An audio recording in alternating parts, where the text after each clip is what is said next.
यही आप अगर तलवारें इकट्ठा करके हिंदू करें या मुसलमान करें, तलवारें लोहा इकट्ठा करने की कॉल दें, ये एंटी नेशनल एलिमेंट्स है।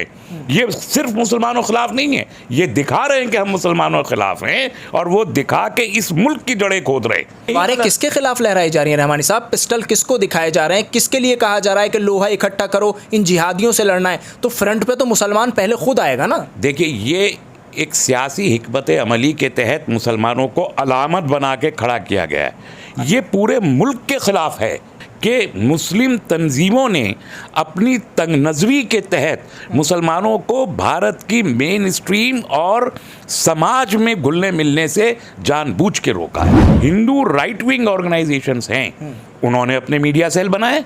क्या VHP का मीडिया सेल नहीं है? क्या RSS का नहीं? कब बने? अभी बने हैं सब 10-12 साल में, पहले से नहीं है। मुस्लिम तंजीमों को किसने रोका है? अच्छा बताइए, क्यों नहीं बनाना चाहते फिर? ये मेन स्ट्रीम में खड़े नहीं होना चाहते। तो एक ही चीज़ को एक पैनलिस्ट 3 मरतबा कह रहा है अलग अलग चैनल्स पे, अलग अलग टाइमिंग्स में, तो ये प्रोवोकेशन नहीं हो सकता, ये इंटेंशनल था, प्लान्ड था। नाविका कुमार जो उसको कंडक्ट कर रही थी, बार बार उनका प्रोवोकेशन था, बार बार था। उन्होंने यानी पहले से हम हिंदू के जज्बात, ये नाविका कुमार बोल रही थी। नुपुर शर्मा के ज़रिए जिस टीवी चैनल पर बैठकर ये बात कही गई थी, पैगंबर मोहम्मद सल्लल्लाहु अलैहि वसल्लम के ख़िलाफ़ अभद्र भाषा का इस्तेमाल किया गया था और विवादित टिप्पणी की गई थी, उसमें नाविका कुमार उस शो को चला रही थी और उसमें जो पैनलिस्ट मौजूद थे उसमें डॉक्टर तस्लीम रहमानी भी मौजूद थे, जो कि MPCI के नेता हैं। हमारे साथ इस वक्त रहमानी साहब खुद मौजूद हैं। रहमानी साहब, उस पैनल में आप भी मौजूद थे जिसमें ये सब कुछ हुआ था। अब ट्विटर पर एक ट्रेंड चल रहा है जो कि हमारी नज़रों से भी गुजरा, जिसमें बाकायदा तौर पर यह मांग की जा रही है कि अरेस्ट डॉक्टर तस्लीम रहमानी। कहा जा रहा है कि आपने ही भावनाएं भड़काई थी, उकसाया था, तब जाकर नुपुर शर्मा ने ये सारा जो है वो जहर घोला और उगला, या जो भी कुछ है वो आप जिम्मेदार हैं। देखिए, पहली चीज़ तो ये कि ये डिबेट सिर्फ एक नहीं थी टाइम्स नाउ की। उसी दिन शाम को 5 बजे न्यूज़ 24 पर जो डिबेट थी, ज्ञानवापी मस्जिद के सिलसिले में डिबेट उस दिन सारे चैनल्स पे हुई। 5 बजे न्यूज़ 24 की डिबेट पे एग्जैक्टली यही वर्ड्स इस औरत ने कहे। और उस वक्त तो वो न्यूज़ 24 ज़रा बैलेंस किस्म का चैनल है, तो उन्होंने इनका फेडर डाउन कर दिया, आवाज़ कम हो गई, जिससे नाराज़ होकर उठ के छोड़ के चली गई उस डिबेट को। दूसरी बार शाम को 7 बजे रिपब्लिक हिंदी, जो है रिपब्लिक भारत के नाम से हिंदी चैनल है, उस पर भी ज्ञानवापी पर ही डिबेट हुई। वहाँ भी इन्होंने एग्जैक्टली यही वर्ड्स, मिनोहन, उसको कोई भी देख सकता है, ये दोनों डिबेट यूट्यूब पे अवेलेबल हैं, 26 मई की शाम को 5 बजे और 7 बजे। दोनों जगह इन्होंने कहा। रिपब्लिक वाली डिबेट में तो मैं पैनलिस्ट भी नहीं था, वहाँ मैं था ही नहीं, मैंने बाद में वो डिबेट देखी तो उसमें मुझे ये मिला।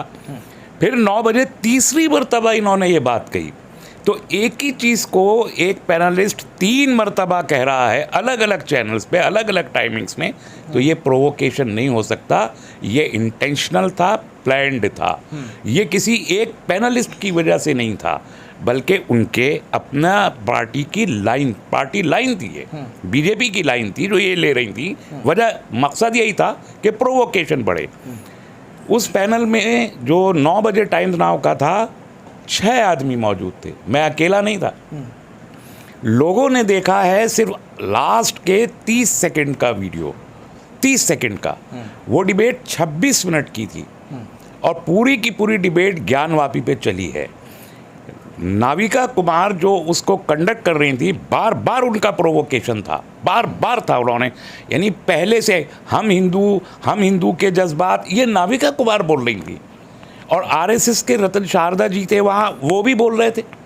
तो ये सारा का सारा उनका, 2 और एक कांग्रेस का पैनलिस्ट और एक MIM का पैनलिस्ट, असल झगड़ा उसमें उन दोनों से हुआ। वो डिबेट किसी के पास है नहीं, वो है ही नहीं। उन्होंने तो डिबेट को डिलीट कर दिया अपने यूट्यूब चैनल से, टाइम्स नाउ ने। लेकिन मेरे पास है। लेकिन घेरे में रहमानी साहब को क्यों लिया जा रहा है? इसलिए लिया जा रहा है कि आखिर में जब वो ये चीज़ें बोल रही थी तो फ्रेम में मैं मौजूद था। अच्छा, सिर्फ इसलिए लिया जा रहा है। तो लोगों ने बाकी डिबेट अवेलेबल ही नहीं है वो मार्केट में, वो चंद लोगों के पास है, उनमें से एक मैं भी हूँ। ये 26 मिनट की पूरी डिबेट है वो। अच्छा, लोगों को ये लग रहा है कि अगर फ्रेम में आपको दिखाया जा रहा है तो नुपुर शर्मा वर्सेस रहमानी हो रही है। हाँ, हालांकि ऐसा नहीं है।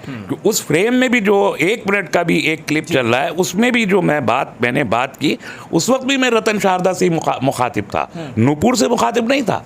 मुझे तो बीच में रतन शारदा से बात करते हुए उनकी इससे पहले की बात को मैं रिएक्ट कर रहा था, मुझे बीच में रोक के नाविका ने नुपुर से कहा कि अब आप बोलिए जो आपको बोलना है, लेकिन और उसमें उन्होंने बोल दिया। अच्छा, कोर्ट ने जिस तरह से, सुप्रीम कोर्ट ने टिप्पणियां की हैं, उसमें नुपुर शर्मा, दिल्ली पुलिस को कस के लताड़ तो लगाई है, लेकिन वहीं नविका कुमार जो कि एंकर हैं, उनको भी आड़े हाथों लिया, और ये भी कहा है कोर्ट ने कि जो जो उसमें मौजूद थे पैनलिस्ट, उनके खिलाफ भी दिल्ली पुलिस कार्रवाई करे। क्यों नहीं कर रही है? तो नाविका के साथ तो होनी चाहिए ना। मुझे उम्मीद है कि दिल्ली पुलिस ने भी, कोर्ट ने भी, बाकी लोगों ने भी ये पूरी डिबेट देखी होगी। पब्लिक डोमेन में नहीं है, लेकिन डिबेट तो अगर मेरे पास है तो उन लोगों के पास भी होगी। और मेरा ख्याल है टाइम्स नाउ ने भी पूरी डिबेट का कंटेंट प्रोवाइड किया होगा कोर्ट को भी और पुलिस को भी। तो जब किसी ने भी कोई डेरोगेटिव बात कही ही नहीं है, किसी ने नहीं कही है।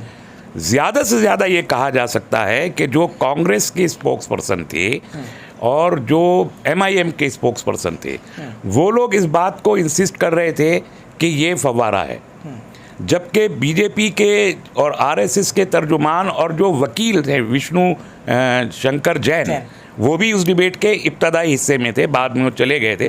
वो भी इसको, अब जाहिर है कि विष्णु शंकर जैन तो उस मुकदमे के एक वकील हैं, तो उसको शिवलिंग ही कहेंगे, RSS और बीजेपी भी वही कहेगी। वो उसे इंसिस्ट कर रहे थे, कांग्रेस और MIM उसको फव्वारा इंसिस्ट कर रहा था। मैंने तो दोनों में से एक लफ्ज़ नहीं बोला, मैंने वो लफ्ज़ बोला जो सुप्रीम कोर्ट ने बोला। बाद में फिर नाविका ने भी वही रिपीट किया कि ये स्ट्रक्चर तहफ़्फ़ुज़ में है CRPF के। तो जो सुप्रीम कोर्ट बोल रहा है वही तो मैं बोलूँगा ना। अच्छा, एक चीज़ ये बताइए रहमानी साहब, एक डिमांड बाकायदा उठती है, मुस्लिम तंजीमों की तरफ से भी उठती है कि भाई जो मुसलमान डिबेट में जाते हैं उनको इस तरह के जो हसास मौजू हैं उन पर डिबेट में नहीं जाना चाहिए, क्योंकि डिबेट में क्या होता है वो सब देखते हैं। ये भी कहना है, जैसा कि आप अभी कह रहे हैं कि मैं उसमें बोला भी नहीं हूँ, लेकिन मुझे सिर्फ फ्रेम में दिखाया गया और उससे आवाम ने ये समझा है और उन लोगों ने ये समझा है कि ये नुपुर शर्मा वर्सेस रहमानी हो रही थी, क्योंकि मुसलमान थे आप वहाँ डिबेट शो में, तो इसलिए ये सब हुआ। तो क्यों नहीं छोड़ देते डिबेट शो में लोग जाना? क्यों जाते हैं डिबेट शो में? जब ये इस तरह का प्रोपेगेंडा होता है तो कम से कम डिबेट शो में जाना छोड़ देना चाहिए।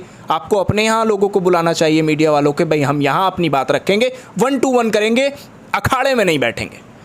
देखिए, मुझे तो 20 साल हो गए, आज की तो बात नहीं है मेरे लिए। और मैंने एक पॉलिटिकल पर्सन की हैसियत से शुरू किया था। 20 साल पहले मैंने जब मुस्लिम पॉलिटिकल काउंसिल बनाया था, तभी से है, यानी 29 जुलाई 2001 में मुस्लिम पॉलिटिकल काउंसिल जब बनाया था, तभी से मैं डिबेट्स में हूँ, आज से नहीं हूँ। और पॉलिटिकल पर्सन की हैसियत से हूँ, उसी हैसियत में जाता हूँ। मैंने ना कभी ये दावा किया कि मैं मिल्लत की तर्जुमानी कर रहा हूँ, ना मैंने ये कभी दावत किया कि मैं लीडर हूँ। मैं अपनी ऑर्गेनाइजेशन के एक जिम्मेदार की हैसियत से जाता हूँ। सुबह से शाम तक बैठ के सब चीज़ें पढ़ता हूँ, 13 अखबार रोज़ाना पढ़ता हूँ, सारे चैनल रोज़ाना देखता हूँ, इस्लामिक हिस्ट्री को पढ़ता हूँ, कुरान हकीम को पढ़ता हूँ। इसके बावजूद मैं इस्लामिक स्कॉलर ना हूँ, ना मेरा ये दावा है। तो मैं इस मुल्क के जो पॉलिटिकल स्पेक्ट्रम में जो चीज़ें हो रही हैं उस पर मेरी राय क्यों नहीं जानी चाहिए मुल्क के सामने? मैं वो ऑर्थोडॉक्स मुस्लिम नहीं बन सकता जो इंडिया की, भारत की, अपने मुल्क की मेन स्ट्रीम से अलग कट के खड़ा हो जाए। क्यों हो जाऊँ? मैं नहीं होना चाहता। और जो लोग ये मशवरा देते हैं वो जानते नहीं हैं, चीज़ों को समझते ही नहीं हैं। और जो मुस्लिम तंजीमें हैं, मुस्लिम तंजीमों के अंदर आज तक इतनी जुर्रत और ताकत और इल्म पैदा नहीं हुआ कि वो खुद अपने मीडिया सेल बना सकें। क्या वजह है कि तमाम पॉलिटिकल पार्टी के मीडिया सेल हैं ना। बिल्कुल। क्या कांग्रेस की मुखालफत इस मुल्क में आज नहीं हो रही? बीजेपी के ज़माने में क्या राहुल गांधी के स्टेटमेंट को तोड़ मरोड़ के पेश नहीं किया जा रहा? क्या इस मुल्क में कांग्रेस मुक्त भारत की तबलीग नहीं की जा रही? क्या कांग्रेस के बड़े बड़े लीडर्स को ईडी ने जेलों में नहीं डाला है? पी चिदम्बरम जैसे लोगों को। ऐसे ही जो हिंदू राइट विंग ऑर्गेनाइजेशंस हैं, उन्होंने अपने मीडिया सेल बनाए। क्या वीएचपी का मीडिया सेल नहीं है? क्या आरएसएस का नहीं? कब बने? अभी बने हैं सब 10-12 साल में, पहले से नहीं है। मुस्लिम तंजीमों को किसने रोका है? अच्छा बताइए, क्यों नहीं बनाना चाहते फिर? ये मेन स्ट्रीम में खड़े नहीं होना चाहते। मैं बड़ी तलखी के साथ और बड़े भरे हुए दिल से कह रहा हूँ कि मुस्लिम तंजीमों ने अपनी तंग नज़री के तहत मुसलमानों को भारत की मेन स्ट्रीम और समाज में घुलने मिलने से जानबूझ के रोका है। तो ये मशवरा जो उनका है वो हसास मौजुओं के लिए है। चलिए, आप तो एक पॉलिटिकल नेता की हैसियत से जा रहे हैं, ठीक है, आपकी पार्टी है। वो लोग जो वहाँ जाकर कुछ बोल नहीं पाते और वहाँ जाकर बेइज्जती उनकी वजह से पूरे मुस्लिम समाज की होती है, सवालिया निशान तो उन पर है। ये खला किसने पैदा किया है? किसने ये खला किसने पैदा किया है कि हर हमाशुमा उठे और टेलीविजन पे चला जाए? ये किसने? टेलीविजन बुलाते हैं ना सर। नहीं, ये खला इसलिए पैदा हुआ है कि मुस्लिम तंजीमों का अपना कोई नेटवर्क नहीं है मीडिया को एड्रेस करने के लिए। मीडिया के सामने बोलने की कोई प्रैक्टिस आज भी नहीं है मुस्लिम तंजीमों के पास, कोई ऐसा नेटवर्क कि वो उनकी तरबियत करें। उनको वो सब तरबियत करते हैं। बीजेपी जैसी भारत की सबसे बड़ी पॉलिटिकल पार्टी का 25 स्पोक्स पर्सन है कम से कम उनके। वो सुबह को जब निकलते हैं उनको मालूम होता है कि किसको किस चैनल पे जाना है, वो सब, और उनकी ट्रेनिंग करते हैं उस सब्जेक्ट की। आज भी इतनी बड़ी पॉलिटिकल पार्टी जो हुकूमत में मौजूद है अपने स्पोक्स पर्सन को आज भी सारा मटीरियल निकाल के प्रोवाइड करती है, उनको बताती है आज आपको ये बोलना है। यही रीजन है कि नूपुर ने 3 चैनल पे एक दिन में एक ही बात बोली, सेम बात बोली, इसलिए कि सुबह को उनके पैनलिस्ट को बताया जाता है कि आज आपको इस चैनल पे जाना और वहाँ ये बोलना है। ये मुस्लिम तंजीमें क्यों नहीं कर सकती? क्या इस मुल्क में बजट आता है तो मुस्लिम तंजीमें पूरे बजट पे नहीं बोलती, सिर्फ माइनॉरिटी के मामले पे बोलती हैं? क्यों? क्या आपका कंसर्न सिर्फ माइनॉरिटी है? इस मुल्क में अगर डॉलर के मुकाबले रुपए की कीमत गिरती चली जा रही है, क्या तस्लीम रहमानी का कंसर्न नहीं है? क्या साहिल का कंसर्न नहीं है? आपको चीनी कितने रुपए किलो मिल रही है, इस पे बोलना कि आपकी जिम्मेदारी मेरी जिम्मेदारी नहीं है? क्यों? ये है वो मेन स्ट्रीम जिससे हमको अलग करके खड़ा किया ये मुस्लिम तंजीमें अपने आप को अलग समझ रही हैं, अलग कर रही हैं। क्यों कर रही हैं? 70 साल से हो रहा है भाई, 70 साल से हो रहा है। आप हर मौके पे इसी तरीके से फरार का मशवरा दे देते, बजाय इसके कि आप अपनी कमी को दूर करें। आप फरार का मशवरा देते हैं और ख़ुद भी आइसोलेटेड रहते हैं, कोने पे रहते हैं, सिर्फ मुसलमान के इशू पे बोलते हैं, सिर्फ इस्लाम के दिफा में बोलते हैं। मुल्क के इश्यूज़ पे आप कब बोलना शुरू करेंगे? अच्छा, इस वक्त जो तलवारें लहराई जा रही हैं, महापंचायतें हो रही हैं, नुपुर शर्मा आज़ाद घूम रही हैं, नरसिंहानंद आज़ाद घूम रहे हैं, मोहम्मद ज़ुबैर जेल में है, उमर खालिद जेल में है, इस पर क्या बोलेंगे आप? ये बहुत बड़ा मसला है इस मुल्क का। आज इन्हीं हालात ने जो फ़िरक़ा वाराना मुनाफरत पैदा की है, भारतीय जनता पार्टी और आरएसएस का एजेंडा हमेशा से यही था। आज वो इक़्तिदार में है, मजबूत इक़्तिदार में है। जो अपोजिशन की पॉलिटिकल पार्टी है, सेकुलर पॉलिटिकल पार्टी है, आज वो मैदान में कहाँ हैं? उनको आना चाहिए इसके लिए मैदान में। और आप देखिए, कांग्रेस अगर स्टेप लेती है तो राहुल गांधी को सेव करने के लिए लेती है। ईडी में राहुल गांधी की पेशी होती है तो कांग्रेस सड़क पे आ जाती है। राहुल गांधी के बयान को तोड़ मड़ोड़ के पेश किया जाता है, राजस्थान और छत्तीसगढ़ जैसी स्टेट्स में एफआईआर हो जाती है, एंकर गिरफ्तार कर लिया जाता है ना। लेकिन मुल्क में फ़िरक़ा वाराना मुनाफरत को फैलाया जा रहा है, इसके लिए कांग्रेस सड़क पे आती हुई दिखाई दी है, बयान दिए हैं, ट्वीट किए हैं, सड़क पे आए हैं। समाजवादी पार्टी सड़क पे आई है जिसने मुसलमानों का वोट लिया। बीएसपी सड़क पे क्यों नहीं आई? कम्युनिस्ट पार्टियां सड़क पे कहाँ हैं? तो ये तमाम अपोजिशन पार्टियों को भी सड़क पर कौन आएगा फिर? क्योंकि लड़ाई तो मुसलमानों की है ना, तो सड़क पर कौन आएगा? ये मुसलमानों की लड़ाई नहीं है, हरगिज नहीं है। तलवारें किसके खिलाफ लहराई जा रही हैं रहमानी साहब? पिस्टल किसको दिखाए जा रहे हैं? किसके लिए कहा जा रहा है कि लोहा इकट्ठा करो, इन जिहादियों से लड़ना है? तो फ्रंट पे तो मुसलमान पहले खुद आएगा ना। देखिए, ये एक सियासी हिकमत अमली के तहत मुसलमानों को अलामत बना के खड़ा किया गया है। ये पूरे मुल्क के ख़िलाफ़ है मूवमेंट कि आप हथियार का और हिंदू मुस्लिम मुनाफरत को शो करें। अगर मुल्क अनारकी की तरफ बढ़ता है तो जो आप नुकसान मुसलमान को पहुंचा रहे हैं वो हिंदू को भी वैसे ही पहुंचेगा। ये आप कैसे समझ रहे हैं? हिंदुओं को तो नहीं दिख रहा ना। नहीं, ये बताना पड़ेगा ना। यही तबलीग पॉलिटिकल पार्टीज को खड़े होकर करनी पड़ेगी, सिविल सोसाइटीज को खड़े होकर करनी पड़ेगी कि अकेले किसी एक तबके का नुकसान नहीं है। अनारकी जब फैलती है, एक चाउटिक कंडीशन जब पैदा होती है, तो मुल्क का हर एक इंसान उससे किसी न किसी तौर पर मुतासिर होता है। श्रीलंका की बिल्कुल ताज़ा मिसाल उसके सामने। श्रीलंका में खाली मुसलमान 10% 12% मुसलमान वहाँ भी रहते हैं। श्रीलंका में 80-85% हिंदू वहाँ भी रहते हैं, तमिलियन हैं, बुद्धिस्ट हैं, सब लोग रहते हैं। महंगाई जब बढ़ी और गवर्नमेंट ने कोलैप्स किया तो क्या खाली मुसलमान मुतासिर हुए? हिंदू भी मुतासिर हुए, बुद्धिस्ट भी मुतासिर, सारा मुल्क के हर शहरी में। यही आप अगर तलवारें इकट्ठा करके हिंदू करें या मुसलमान करें, तलवारें लोहा इकट्ठा करने की कॉल दें, ये एंटी नेशनल एलिमेंट्स है। ये सिर्फ मुसलमानों के खिलाफ नहीं है, ये दिखा रहे हैं कि हम मुसलमानों के खिलाफ हैं और वो दिखा के इस मुल्क की जड़ें खोद रहे हैं। तो ये मुल्क की जड़ें खोदी जा रही हैं और इसके लिए सियासी पार्टियों को मैदान में आके खड़ा होना चाहिए, जो खामोश है, और मैं उनकी खामोशी को मुजरिमाना कहता हूँ। यही वक्त है कि तमाम पॉलिटिकल स्पेक्ट्रम को सामने आना चाहिए और सड़क पे खड़े होकर कहना चाहिए कि मुल्क में जो दस्तूर है, सिर्फ दस्तूर की बालादस्ती चलेगी और इस किस्म की गैर कानूनी हरकतों को हम नहीं होने देंगे।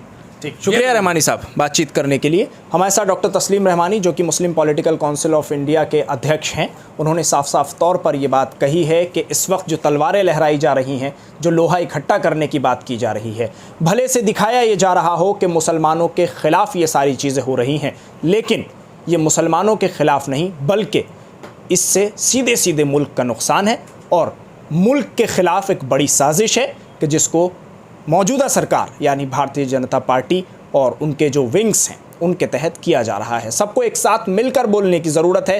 ये जिम्मेदारी सिर्फ मुसलमानों की नहीं है, मुस्लिम तंजीमों की नहीं है, बल्कि मौजूदा वक्त में जो अपोजिशन है, जो पार्टियां हैं, उनकी जिम्मेदारी है कि सड़क पर उतरें और इसके ख़िलाफ़ आवाज़ उठाएं।